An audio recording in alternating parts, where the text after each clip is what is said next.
இந்த இந்த மாற்றங்களை வரவேற்கிறோம். ஆனால் 8 ஆண்டுகள் கழித்து தங்களுடைய தவறை உணர்ந்த அரசை நான் பாராட்டுகிறேன். 8 ஆண்டுகளுக்கு முன்னால் 1/7/2007 இந்த சட்டத்தை அமுல்படுத்திய போதே இது தவறு, இதை போன்ற பல்வேறு வரி விகிதங்களை வைக்காதீர்கள் என்று அறிவுறுத்தினோம்.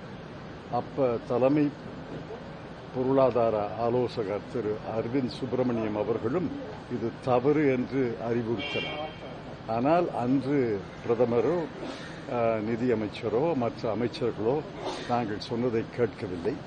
பலமுறை நாடாளுமன்றத்திலே பேசியிருக்கிறோம், பல கட்டுரைகளை எழுதியிருக்கிறேன். பல தலைவர்கள், பொருளாதார நிபுணர்கள் இது தவறு, இதை திருத்த வேண்டும் என்று சொன்னார்கள்.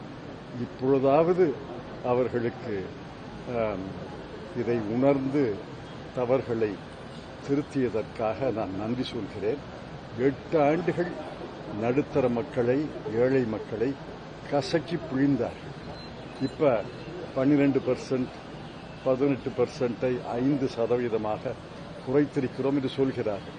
ஆனால் இத்தனை ஆண்டுகளாக 12%, 18% அதே மக்கள் தானே தந்தார்கள். இன்று 5% பொருத்தம் என்றால் ஏன் போன வருஷம் பொருந்தாது, 3 வருஷத்துக்கு முன்னாடி பொருந்தாது?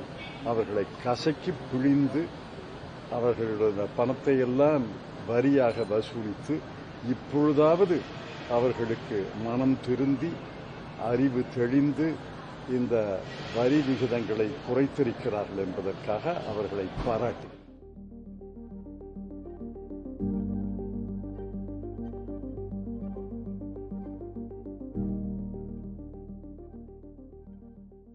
Look, Mr. Chidambaram is a very dejected, disgruntled, failed finance minister.